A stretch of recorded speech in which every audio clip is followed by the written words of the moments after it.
So I'm just going to talk a little bit now about what we might call public humanities. So there have always been, of course, academics who have positioned themselves very clearly in the public realm, intervened in public debates. But I think it's also fair to say that in the last 10, 15 years, there's been a strong move to, I'm going to say, encourage rather than force, but you might choose either verb, to encourage academics to not only explain their research to each other, but think about how to demonstrate the impact it might have outside of academia. So we can't just toss it out there anymore and just see if anyone's interested in it. We have to think kind of consciously and purposefully about how we might actually achieve impact, how the ways in which our research might make a difference. A couple of drivers which you're probably aware of. You know, if as an academic you want to have some money to conduct some research, it's fairly likely you'll have to produce an impact plan. So a plan for, how you'll engage non-academics in your research. Equally, in the research excellence framework, academic departments are rated in part on the impact that their work has had beyond universities. And I think it's fair to say, so increasingly academics are being told they need to maximize the non-academic impact of their work. I think it's fair to say you will encounter a range of views about this agenda. I personally find that the challenge to, thrown out to say you can't any longer as an academic, and I'm speaking as a historian, and some historians do have a tendency to want to have a very closed discussion with about 30 people around the world for their whole life. That's what they really like doing. And the kind of challenge to say, well, that's good, do that, but also have a think about what else you might do. That can be quite energizing. Equally, you will find academics who find this agenda diverts them from kind of their scholarship or interferes with their academic freedom by telling them you need to act or work in certain ways. So you'll find a range of views. You'll see some what we might call public intellectuals on the top. These, some of them you might, Noam Chomsky. I think everyone feels public intellectual. That's a good thing. Brian Cox, you will encounter more mixed views about Brian Cox and his scholarship. So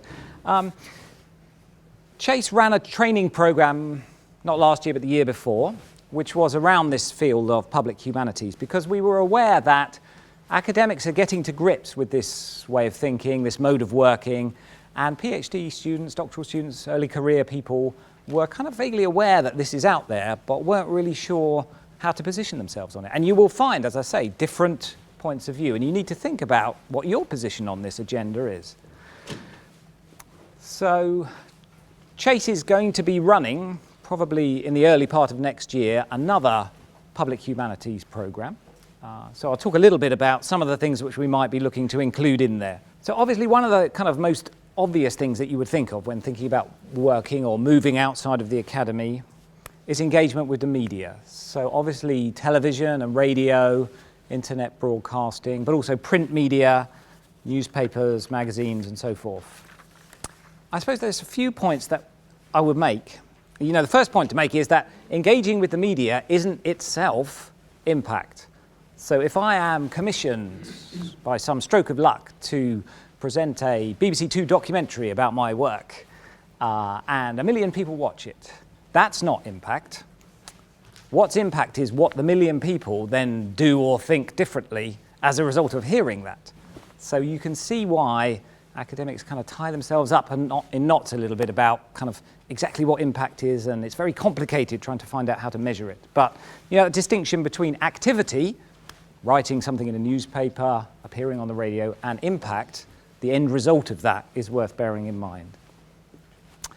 Secondly, there are, of course, some technical skills which can be taught, and we will teach them. I mean, if you're going to be interviewed on the radio, either live or being recorded, they really like it if your sentences can be quite short, and if you can do this, which is just give a little pause at the end of each sentence, so that when the editor then comes back to repurpose it for another broadcast, they can really easily cut and paste it. So they love it. The editor will make you look great if you do that. If you kind of run all your sentences into each other by kind of going like that, and then there's no way of them chopping it up. They'll put the whole thing in and you'll sound not nearly as good. So there's things you can talk about. You know, if you're going to be on TV, don't do what I'm doing now, which is like the amount I'm waving my hands about for a room like this. If I'm on the TV, I'll look insane. I'll look like I'm fighting off a swarm of bees. So, you know, there are things that you can learn, and that's that's kind of one component of this impact or public engagement agenda.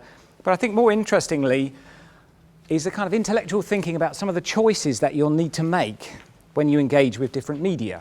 Because there is always a tension between your academic training, which basically says, this is really complicated, there's lots of different points of view, I need to insert lots of caveats, and there's on the one hand this and on the one hand that.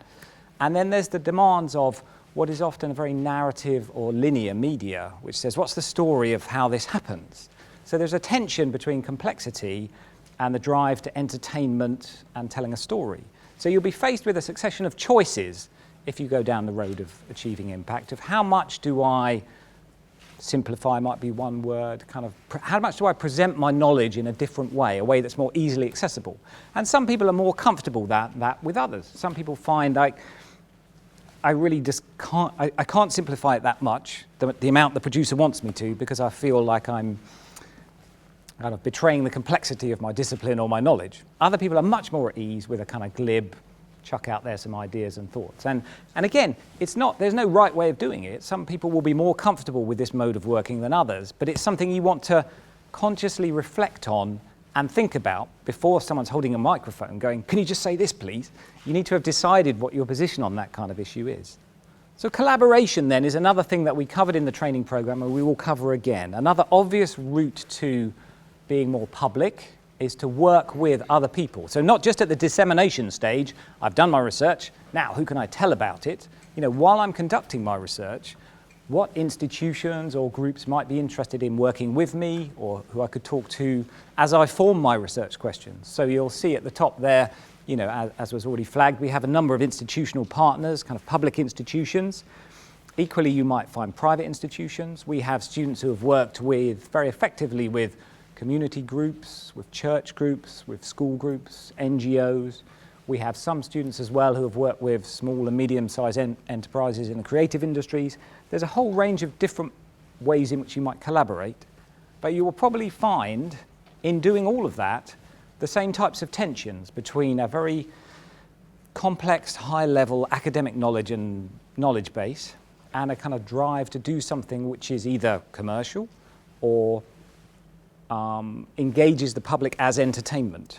And in doing that, because you're putting quite a lot of time into all of this, you need to take a certain set of decisions about, is my investment of time worth, you know, what I'm going to get out of this, what the impact will be, am I happy with this process?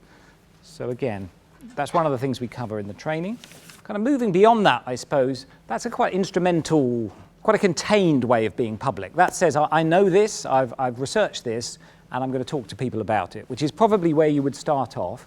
But obviously there is a big, broad debate, this kind of quote from Posner, it's been debated quite a lot in America, about kind of public intellectuals more broadly. You know, people who don't just talk about their own research, but you see them on TV or they're active in political life, making statements about society and culture and what it should be like and how it should be. And I suppose one of the more interesting aspects of the training is starting to think about how you move from just talking about the bounded area that you know to speaking more broadly. Because you will find, if you go on the radio, I mean, we had a great paper to one of the conferences from Pam Cox at Essex, who now presents various BBC Two programs. And she was saying the first thing she did was, it was like this Nicky Campbell phone-in thing about Essex girls. And it infuriated her so much that she just rang up and really just like let them have it down the phone. And so the next thing was a kind of request to appear on local TV because someone had seen it and said, oh, will you come on and talk about this? So she kind of thought about it and then she went and did that. And then having done that, there was a kind of, oh, you're quite controversial there. Will you come and talk on BBC Two? And she did. So you have these kind of stepping stones but you will be asked at those points to move more and more beyond what you really concretely know and can prove. And you need to decide how comfortable you are with that process, because anyone could secure themselves a slot on the TV, probably by saying something very kind of outrageously outspoken, but then obviously most people wouldn't want to do that. But it's kind of where you position yourself on that scale. So there's kind of a few of the things that we're going to cover. As my outro, I suppose, the things what we learned from running the program in the first instance was that there are a set of skills that you can achieve, you can learn, or that you can think about, or you can explore, which will help you achieve influence outside of academic life. But they're not going to just happen. I mean, opportunities might happen, but to make the most of them, you need to have thought about how you're going to react. You need to make conscious intellectual choices about how you want to be influential. I mean, everyone in this room can be influential in public life, public debate, but you need to choose how you want to go about doing that. And I suppose the biggest thing that the students seem to come away from was this idea of self-definition, that it's very easy in the early stages of your PhD, you kind of define yourself as, I'm a historian, I'm a modern historian of Britain. You're quite bounded in how you define yourself. But actually, another way of looking at yourself is someone who's developing their capacity to think independently, to kind of intervene in the public sphere, the public realm, and you can stretch that capacity as much as you want.